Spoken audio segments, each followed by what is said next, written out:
Hi, I'm Priscilla Alvarez. I'm a filmmaker, writer, producer, director, and I directed Sexo y Tortillas.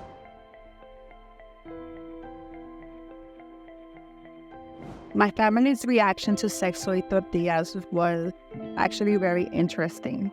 Some family members loved it, like my mom. When she first saw the film, she laughed hysterically, and so did my dad, and he was actually with me the first screening. And I just remember looking over and he's just hysterical.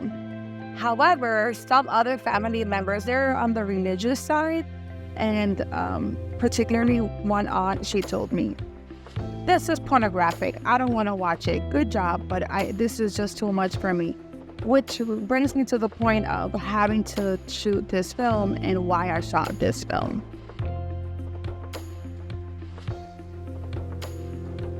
I think Sexo y Tortillas is pushing some boundaries because it's getting a message across to women in couples and women that are single.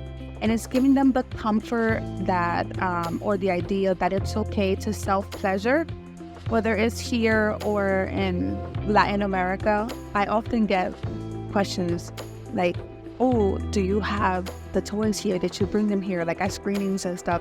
So I really do think that it is pushing some boundaries, and people are becoming more comfortable with the idea of self-pleasure.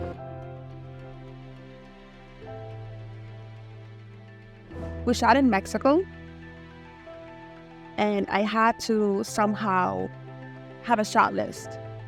I didn't have a full shot list when I got to Mexico, so the DP and I, in less than 48 hours, put together a shot list. And it was just mayhem because I'm worrying about costume. It was a skeleton crew, so I'm worrying about costume, hair, makeup, scouting. We were still kind of like scouting, still casting actors.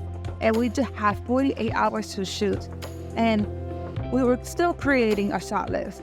And on top of that, we were waiting for crew members to arrive from New York City to Guanajuato, which took about a day and a half for everyone to arrive. We also had a wonderful crew in Mexico, but it was just mayhem and just raising the money to shoot in Mexico.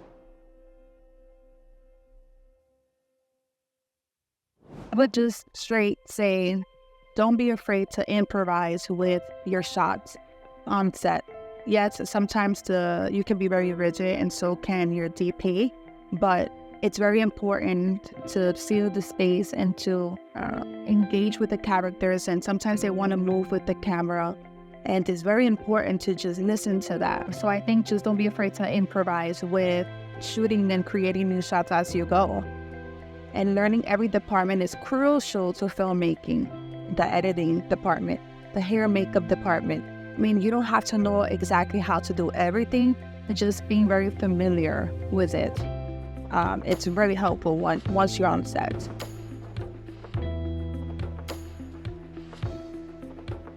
I think it started when I was about in the double digits, maybe 11, 12 years old. My sister and I, we used to watch Selena day and night, night and day when she passed away. After she passed away, we became obsessed with her. May she rest in peace. And it just became an obsession that grew to last at least 5 years. We used to mimic her, dress like her, dance like her, perform like her in our family's houses. And I just remember vividly, like it's happening right now. My sister was dancing and I was moving around with a camcorder that my mom had back then. And I'm moving around the living room and she's like, what are you doing? And I'm like, they have different positions with the camera, like Selena's here, then she's there. She goes, yeah, because there's more cameramen. And I said, I didn't understand what she was saying, but later on in life, I told myself, I want to be a producer. I don't know what that meant when I was 12, but I told myself I want to be a producer. And in college, I ended up taking a film studies class while I was studying psychology. And I just switched my major to film then and there because it reminded me of that moment when I was a child. What inspires me and what makes me happy, and it's the arts, it's creating. And that's how I began my film journey and my creative.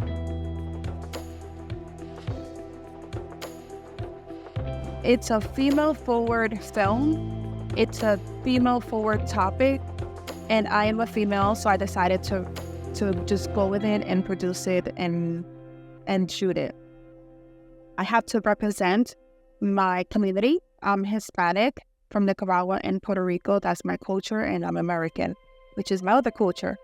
And I just need to pave a way for people that's behind me and just give them a voice that you can make films as a female, and that you can write about female situations, and that you can be a female filmmaker. So knowing that there's generations that haven't come to where I am now, that they're watching and they're following and they're being inspired, inspires me to be a female filmmaker and to film more movies.